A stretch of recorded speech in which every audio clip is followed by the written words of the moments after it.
इस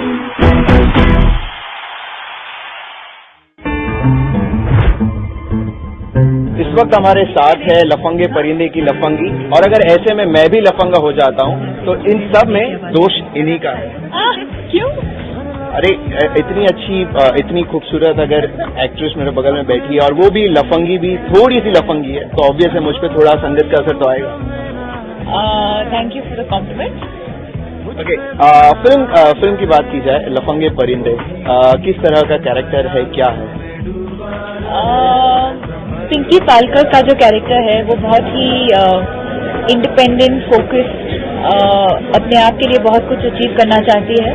वो जिस मोहल्ले में रहती है या जिस दुनिया में रहती है वो वहाँ से बाहर निकलना चाहती है, खुद के लिए कुछ करना चाहती है।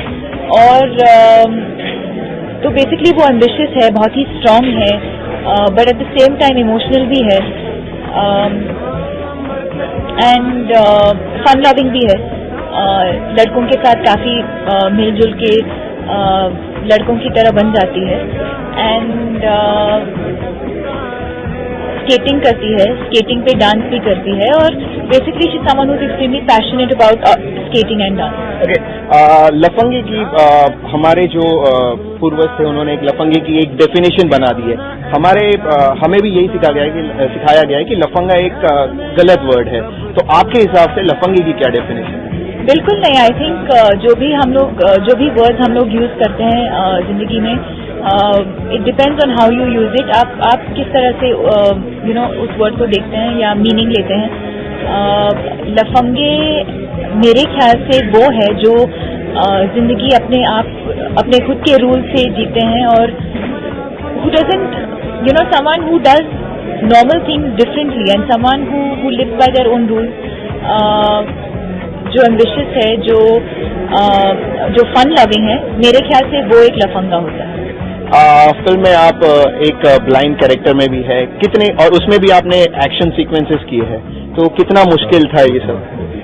ये मेरे लिए आई थिंक मैं कॉन्फिडेंटली कह सकती हूँ कि ये मेरे लिए मेरा सबसे टफ कैरेक्टर रहा है इन टर्म्स ऑफ परफॉर्मेंस, क्योंकि obviously playing blind is not easy.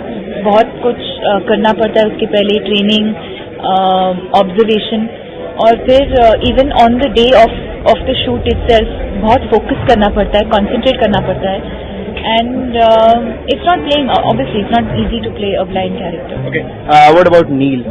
नील एक फाइटर है फिल्म में, और वो आपको हमेशा एक बैकअप सपोर्ट होता है, तो एज इन वो हमेशा है। नील एज इन को-स्टार कैसे है? Neil has definitely been my most supportive co-star. उन्होंने मुझे बहुत सपोर्ट किया है, बहुत इनकरेज किया है, and most importantly he is been there for me as a friend, and so I think I made a friend for life, and I think he himself is an extremely talented person, but more importantly he is a wonderful human being. वो बहुत ही अच्छे इंसान है, and I think that is what will take him way ahead in life.